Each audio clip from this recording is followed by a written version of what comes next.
A culpa pela pandemia de coronavírus no mundo tem nome e sobrenome. É do Partido Comunista Chinês. E se você ainda tem alguma dúvida a esse respeito, precisa chegar até o final desse vídeo. Não, a China não criou o novo coronavírus em laboratório. Esqueça as teorias da conspiração. O novo coronavírus é uma tragédia anunciada.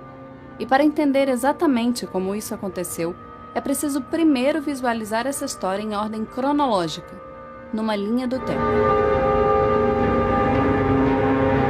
De acordo com oficiais chineses, o primeiro caso de Covid-19, o nome científico da doença respiratória aguda causada pelo coronavírus da Síndrome Respiratória Aguda Grave 2, aconteceu no dia 17 de novembro de 2019. E o primeiro indivíduo a testar positivo para a doença apresentava sintomas no dia 8 de dezembro de 2019. A falta de condições sanitárias de um mercado de animais silvestres em Wuhan, prática comum num país que não oferece segurança alimentar, foi fundamental para o surto. Só depois do novo coronavírus dar as caras, tardiamente, o próprio governo chinês prometeu acabar com a prática. A contaminação era previsível. Um artigo publicado em 2007 por médicos de Hong Kong já alertava que havia reservatório de coronavírus em morcegos e que o hábito do sul da China de comer mamíferos exóticos era uma bomba relógio. Mas não se engane, essa bomba não se resume à vigilância sanitária. A China é uma ditadura sem liberdade de expressão, de imprensa, política e religiosa, com oposicionistas e ativistas de direitos humanos reiteradamente presos, torturados e condenados a campos de trabalho forçado. Nada disso é opinião, ideologia ou ponto de vista. Foi nesse país, governado pela maior ditadura do planeta, capaz de controlar mais de 1 bilhão e 300 milhões de pessoas, que o novo coronavírus se espalhou. E não dá para dizer que a experiência da China com doenças respiratórias é exemplo para o mundo. Há míseros 18 anos, as informações sobre um outro coronavírus, a SARS, já haviam sido reprimidas pelo governo chinês, condenando centenas de pessoas à morte.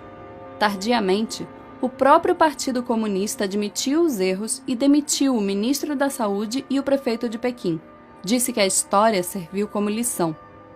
Não serviu. Mas não é difícil entender por que esse cenário acontece. Como a principal preocupação de uma ditadura é com a estabilidade do regime político, com a manutenção do poder de seus principais figurões e não com o bem-estar da população, sem enfrentar grandes resistências, líderes autoritários têm incentivos para negligenciar problemas que afetam sua imagem. Foi exatamente isso que aconteceu na China com o novo coronavírus.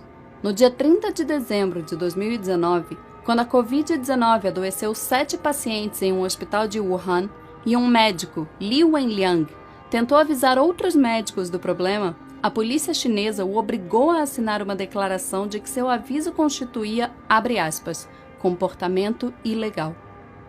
Li Wenliang e outros 7 médicos de Wuhan foram obrigados a assinar um documento admitindo, abre aspas, espalhar mentiras. Foi negligência a céu aberto. Entre o início de dezembro e meados de janeiro, o Partido Comunista Chinês minimizou o surto a um mero problema local, limitado a um pequeno número de clientes de um mercado de Wuhan, restrito a alguns poucos pacientes. Qualquer que fosse a causa da doença, não era nada parecido com SARS. O problema é que tinha tudo a ver com SARS. No dia 26 de dezembro de 2019, um técnico de um laboratório contratado por hospitais de Wuhan disse que sua empresa recebeu amostras de pacientes da cidade e chegou a uma conclusão impressionante. Elas continham um novo coronavírus com uma similaridade de 87% com a SARS. 2 dias antes, uma amostra do novo coronavírus retirada de um paciente foi enviada a um laboratório para o sequenciamento do genoma. Os resultados ficaram prontos no dia 27, mas as autoridades de Hubei, a província onde fica a cidade de Wuhan, ordenaram que ela fosse simplesmente destruída. Em pleno mês de janeiro, a polícia chinesa ainda controlava as informações, tratando o novo coronavírus como um mero boato. Em Wuhan, esse era o discurso oficial. A polícia apela a todos os internautas para não fabricarem rumores, não espalharem rumores, não acreditarem em boatos. E aqui cabe um parêntese. O Partido Comunista Chinês promove o maior ato de restrição à liberdade de expressão da história da humanidade. Cerca de 50 mil censuradores participam do processo de controle da internet no país, conhecido como Grande Firewall da China. No país, são oficialmente proibidos serviços como Google, Gmail, Facebook, YouTube, Wikipedia, Reddit, Instagram, Twitter e WhatsApp. Como o governo monitora os aplicativos permitidos, acaba controlando todo o conteúdo online e o tráfego de informações. E a vigilância não permanece restrita à internet. O Partido Comunista Chinês também controla todas as principais redações de jornal do país. Segundo a Reporters Without Borders, em 180 países listados, a China é o 177º em liberdade de imprensa. Não há acesso no país à BBC, New York Times, The Guardian, Wall Street Journal, Reuters, Time ou NBC.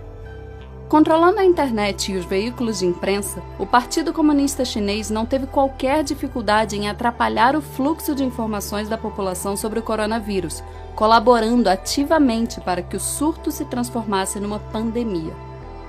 Li Wenliang, um médico whistleblower citado há alguns minutos nesse vídeo, só foi liberado da prisão no dia 3 de janeiro de 2020, depois que assinou um documento assumindo a prática de atos ilegais. Li contou à CNN que sua família se preocuparia se ele perdesse a liberdade. Como consequência da exposição ao vírus, isolado no trato de seus pacientes, Li acabou contraindo o novo coronavírus e falecendo aos 34 anos. Outro médico, Wang Wangbao, admitiu mais tarde que a especulação sobre um vírus semelhante a SARS era forte nos círculos médicos no início de janeiro desse ano, mas que as detenções dissuadiram muitos, inclusive ele próprio, de falar abertamente a respeito. E a comunidade médica não foi a única classe acossada pelo Partido Comunista. A imprensa independente, escassa no país, também sofreu represálias. Em fevereiro, 2 jornalistas chineses, Fang Bin e Shen Qiuxi, desapareceram depois de trabalharem na cobertura do coronavírus em Wuhan e denunciarem as supressões de informações e as ameaças do governo. Qiuxi entrou no topo da lista da One Free Press Coalition. A China só declarou emergência no longínquo dia 20 de janeiro. Quando Wuhan foi isolada 3 dias depois, já era tarde. O vírus estava sendo espalhado por todo o país, levado pelos 400 milhões de chineses que se preparavam para viajar para comemorar o Ano Novo Lunar, pronto para alcançar os 4 cantos do planeta. Durante quase 2 meses, enquanto o vírus se alastrava, o Partido Comunista Chinês aprisionou e intimidou médicos e jornalistas, controlou o fluxo de informação, minimizou os riscos do surto, não ampliou leitos de UTI, nem combateu mercados silvestres.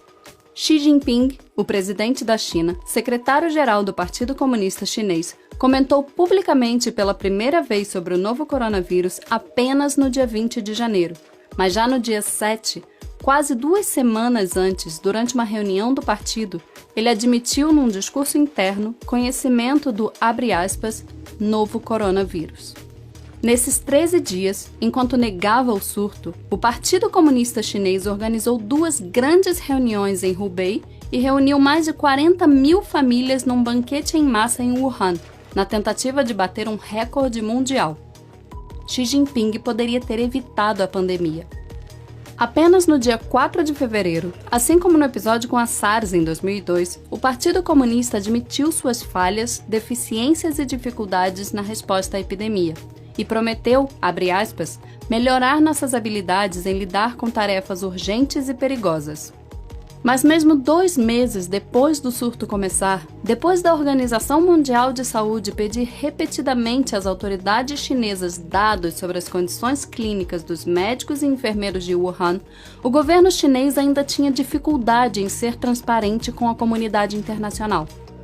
Repetindo as trapalhadas do Politburo soviético no acidente nuclear de Chernobyl em 1986, o Partido Comunista Chinês é indiscutivelmente o grande responsável por negligenciar um surto então local, reiteradamente ignorado pelas autoridades, transformando o novo coronavírus numa pandemia global.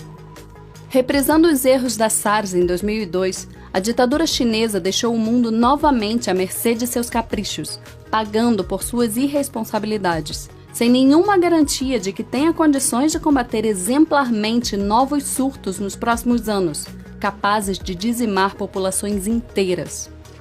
É exatamente por isso que a culpa pelo novo coronavírus tem nome e sobrenome, e que se há outros líderes políticos negligenciando e sabotando o combate ao surto, é tão importante responsabilizar os principais autores políticos dessa pandemia.